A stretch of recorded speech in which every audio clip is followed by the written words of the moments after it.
काशीनाथ सिंह के उपन्यास काशी का 80 के पिछले एपिसोड में हमने जाना कि बुल्लू की पार्टी किस्से को अधूरा छोड़कर हीरालाल की पार्टी को चैलेंज करती है उसे पूरा करने के लिए। बदले में हीरालाल की पार्टी जो है किस्से को आगे बढ़ाती है और कहती है कि राजा के फरमान के बाद ईश्वर को गिरफ्तार कर लिया जाता है और उसे कैद करके जो है 5 सितारा होटल में धन कुबेरों के आमने सामने रखा जाता है। धन कुबेर और ईश्वर जब आमने सामने होते हैं तो किस तरीके से उनमें सौदेबाजी होती है।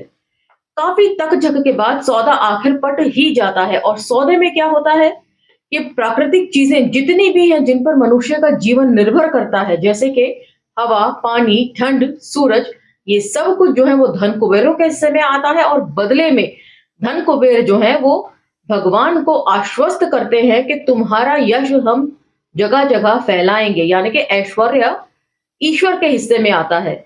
और अंत में बात यहां पर खत्म होती है कि प्राकृतिक संसाधनों के अलावा ईश्वर के पास और था ही क्या, मतलब ईश्वर हार जाते हैं धन कुबेरों के सामने। काफी व्यंगात्मक शैली में मौजूदा हालात जो थे देश के वो बयां किए थे हीरालाल पार्टी ने।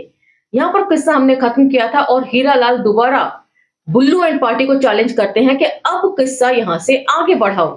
तो अब आगे का किस्सा हम जानेंगे, तो चलिए मेरे साथ। जय भीम, मैं शालिनी और आप देख रहे हैं अंबेडकर नामा। बुल्लू खड़े हो इसके पहले एक छोटा सा ब्रेक।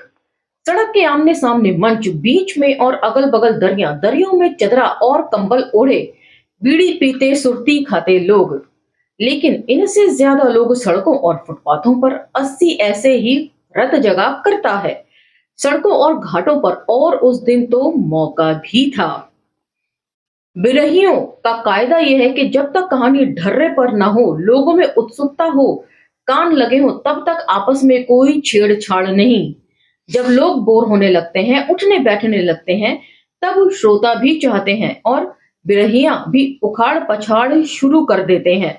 मतलब जो नाटक करने वाला होता है या बिरहा गाने वाली जो पार्टियां होती हैं, उनको भी तभी मजा आता है परफॉर्म करने में जब श्रोता जो है एक जगह बैठकर मुस्तैदी से उनको सुनते हैं। जब श्रोता नहीं सुनते तब फिर वो भी कुछ का कुछ कहने लगते हैं। दोनों बिरहिया गांजे और भंग के रंग में थे।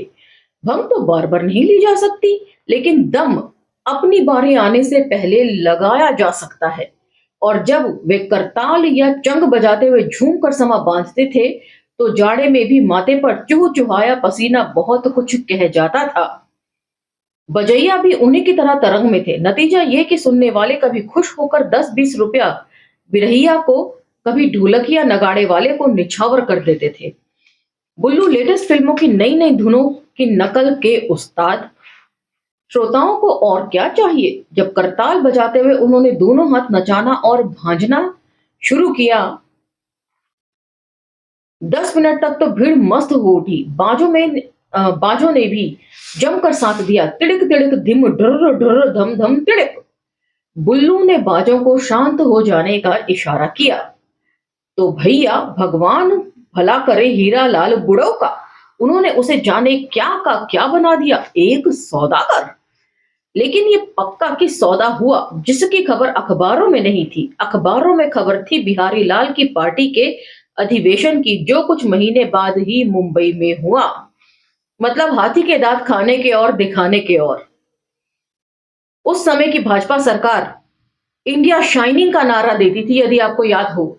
अटल बिहारी वाजपेयी सरकार ने इंडिया शाइनिंग का नारा दिया था और पीछे से सारे संसाधन जो है वो कंसोलिडेट किए जा रहे थे धन कुबेरों के हाथ में। उसी दरमियान एक डिनर पार्टी भी हुई थी उसी 5 सितारा होटल में, और उसकी भी चर्चा नहीं थी किसी अखबार में। तो पार्टी हुई उन्हीं सेठों की और उनमें शामिल हुआ सरकार का नुमाइंदा, खजाने का वजीर।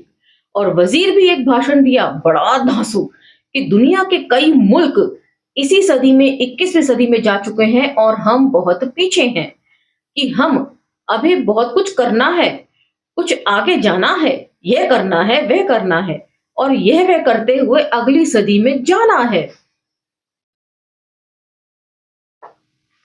कि हमने कभी दुनिया को रास्ता दिखाया था, ज्ञान का प्रकाश दिया था, संस्कृति और तहजीब सिखाई थी। अब वक्त आ गया है कि एक बार फिर उन्हें रोशनी दिखाएं। तो विश्व गुरु होने का ढोल वो तभी से पीट रहे हैं जब से अटल बिहारी वाजपेयी की सरकार थी।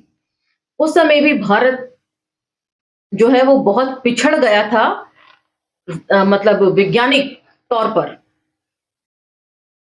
कि हमारी गुजारिश है दुनिया से कि वह हमारा विकास कार्यों में अपनी पूंजी लगाए और आगे जाने में हमारी मदद करे।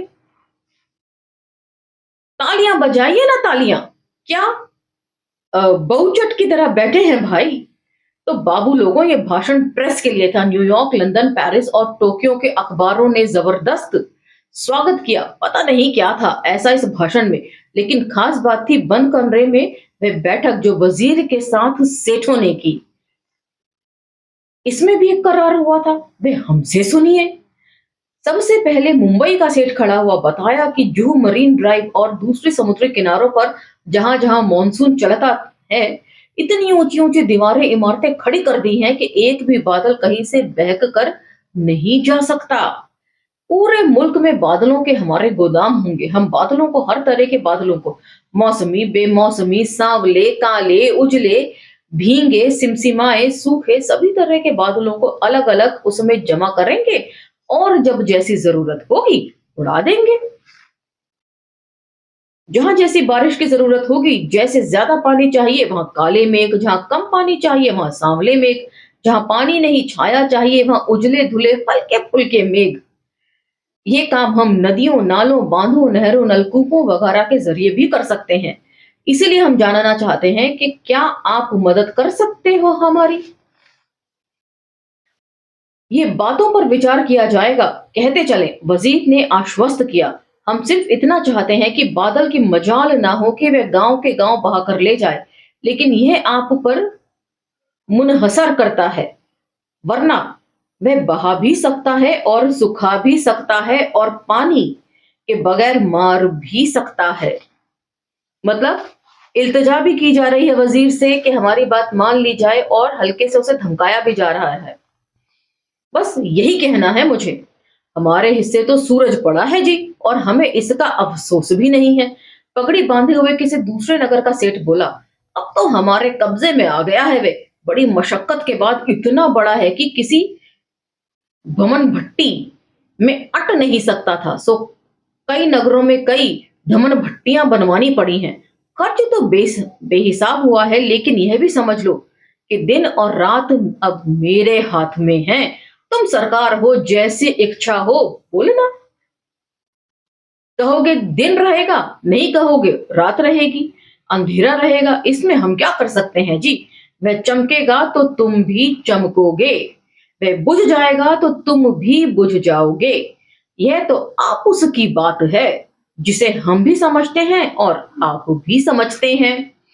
मतलब इलेक्शन में इतना पैसा खर्च होता है तो उसके बदले में संसाधन जो है वो किस तरीके से धन कुबेरों के नाम कर दिए जाते हैं। आज के मौजूदा हालात से आप इसको बखूबी समझ सकते हैं। उसके चुप होने से पहले ही तीसरा महानगर सेठ शुरू हो गया, और उसने जैसे ही हवा और वायुमंडल और रोगों के फैलाव और गैस की रिसन से लोगों की बेहिसाब मौतों की बागडोर अपने हाथ में ली, वजीर थूक घूंटने लगा। उसकी घिघी बंद गई। उसने जब सेठ को ये कहते हुए सुना कि हवा का मतलब है प्राण, प्राण का महत्व है मतलब है दिल, दिल का मतलब है धड़कन, धड़कन का मतलब है दौरा, तो वह कानों में उंगलियां घुसड़ते हुए बोला, सब समझते हैं, ये हमें समझाने की जरूरत नहीं है। असल चीज है जनता। वह है तो आप भी हैं और हम भी हैं, इसलिए आप लोग उसकी सुख सुविधा के बारे में भी सोचिए और उसी पर बहस चलाइए। बहस तो हम करते नहीं है जी, बहस तो हमारे नौकर चाकर और बाबू लोग करते हैं। आप लोग करते हो, हम तो काम करते हैं और वही जानते हैं। और जैसे आप अपनी मर्जी के मालिक नहीं हैं, वैसे ही हम भी अपनी मर्जी के मालिक नहीं हैं। हमारे भी ऊपर लोग हैं, जापान में, जर्मनी में, अमेरिका में। तो किस तरीके से आजकल ट्रंप सरकार ने डंडा कर रखा है 50% टैरिफ का, इसे भी नोटिस किया जाना चाहिए। आप हमें केवल हाँ या ना में जवाब दो, तमाम नगरों, कस्बों और देहातों में फैले हुए हमारे शेयर होल्डर, सप्लायर, एजेंट बड़ी बेसब्री से इंतजार कर रहे हैं आपकी हाँ या ना का। क्यों सेठ जी? उसने टाई और सूट सेठ से हामी भराई। हाँ, इतना बता दे कि गोदाम में ये चीजें भरी पड़ी हैं, आप निर्यात भी करना चाहोगे तो कमी नहीं रहेगी। तो बोलो क्या कहते हो? तो किस तरीके से उस दौरान काला बाजारी बढ़ी थी, चीजों में एडल्ट्रेशन की चेकिंग भी की गई थी। मैंने आपसे पहले भी ये किस्सा बयां किया था कि उस समय तेल में एडल्ट्रेशन को लेकर काफी शिकायत आई थी और कई सारे बड़े बड़े ब्रांड्स जो थे ना, जो बड़े बड़े धन कुबेर चलाया करते थे, वो जो है फेल हो गए थे ऑडिट के टाइम पे। मेरा ख्याल है कि जनता कहते कहते वजीर कुछ सोचने लगा।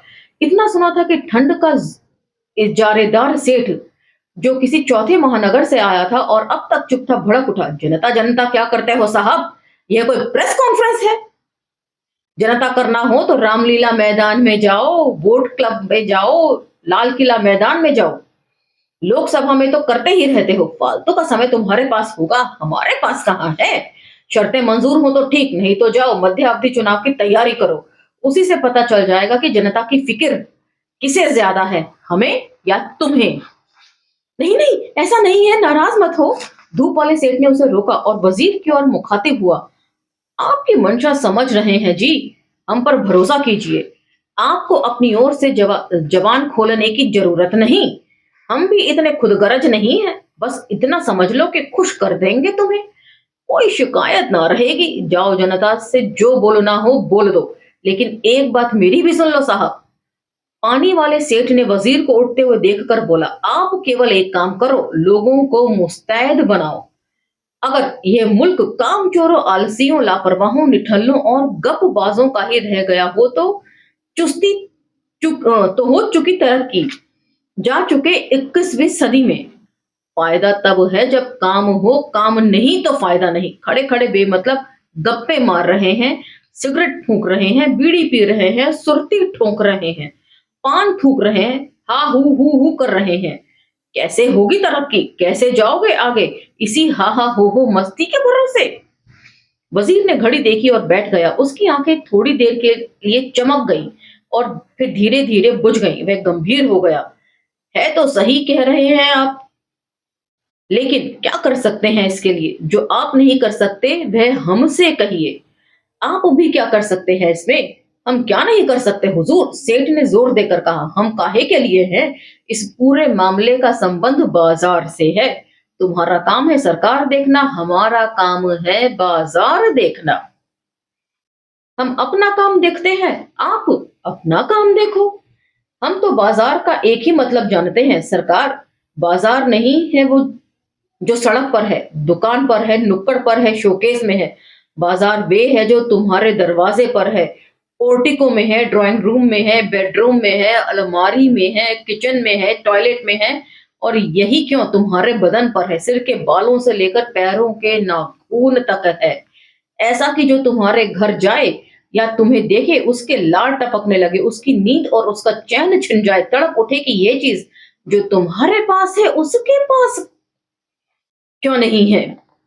उसके पास सुबह नहीं तो शाम तक आ जाए, और जब तक ना आए तब तक ना खाना अच्छा लगे, ना पीना, ना जीना।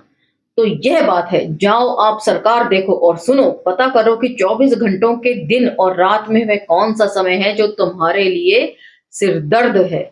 इसके बाद देर तक बाजों की लड़ंत भिड़ंत और चुहलबाजी, फिर अंत में सम।